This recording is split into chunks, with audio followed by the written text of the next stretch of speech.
Ini perlu harus kita gaungkan, kita terus gelorakan, jangan sampai umat Islam mau menerima Kepres 17 tahun 22 dan Inpres nomor 2 tahun 2023.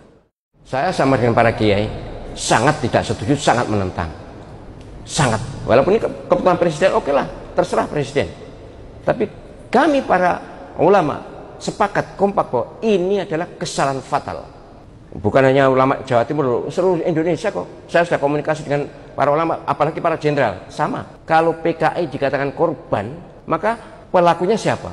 Pasti Banser, tentara, atau ulama ABRI waktu itu. Enggak. Mereka yang memulai, mereka yang beringas, mereka yang membunuh banyak kiai, banyak santri, membunuh jenderal, menyiksa. Kalau penjelasan melihat deskripsi atau gambaran betapa kekejaman mereka, Allah Akbar. Saya sudah berumur 11 tahun. Saya tahu ayah saya sebagai komandan Banser, saya tahu bagaimana beringasnya mereka ketika masih awal-awal. Kan awal-awal mereka berkuasa, tapi kemudian berbalik. Berbalik itu kira-kira sudah pertengahan atau ya pertengahan tahun 66 lah. Tapi awal-awalnya waduh, beringas sekali. Sudah saya ceritakan kan bahwa mereka berkumpul di halaman rumah ayah saya atau rumah saya, ya rumah orang tua saya, jam 10 malam. Kemudian teriak-teriak, gedor-gedor pintu, manggil ayah saya, dan ayah saya menjadi target. Kemudian ayah saya berdoa, lalu kakinya digedorkan ke tanah ya, sumumbuk mulai. Ingat saya begitu yang dibaca. Ibu sudah menangis ya, ibu saya menangis karena ya namanya perempuan ya. Tapi ayah saya tegar aja, kemudian keluar. Saya melihat dari lubang kunci pintu itu jelas celurit itu berkilauan karena batang bulan. Pasti mati ayah saya. Ya tapi saya masih kecil ya.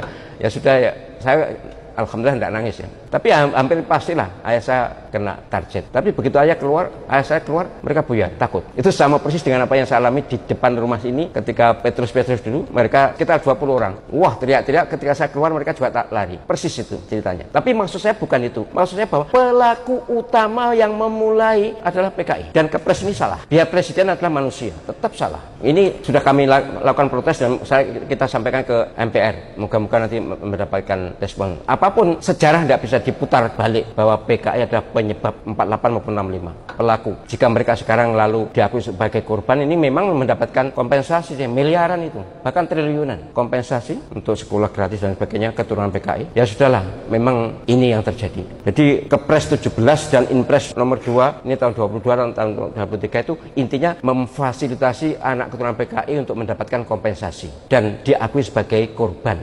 Itu yang menyakitkan. Ini kami oleh karena itu menghimbau kepada semuanya, para ulama, para pimpinan militer harus protes. Dan ini melalui video ini juga saya sampaikan protes soal bagaimana respon mereka. Terserah, yang penting sudah bersuara. Kami sudah bersuara. Dan ini bukan satu orang, ribuan bahkan ratusan ribu orang. Kemarin ya saya yakin di video sudah ada kok, penjelasan tahu kan. Kami para ulama dan para pimpinan militer, petinggi militer tidak ada yang setuju dengan ini. Cuma yang sedang menjabat mungkin memang ada pertimbangan lain ya. Saya juga memaklumi yang sedang menjabat kayaknya kurang berani berbicara. Ya maklumlah, begitu itu manusiawi. Tapi para pensiunan jenderal, para pensiunan TNI Polri jelas melawan. Atau kata melawan ini memang melawan Kepresnya, bukan melawan orangnya. Entahlah nanti bagaimana endingnya. Kalau keturunan PKI mendapatkan santunan, maka keturunan para ulama, keturunan para jenderal juga harus mendapatkan yang sama karena mereka juga korban. Bukan juga sih, mereka dulu korban, tapi kemudian berbalik keadaan gitu loh. 48 maupun 65 sama persis peristiwanya, mereka memulai kemudian membantai sebanyak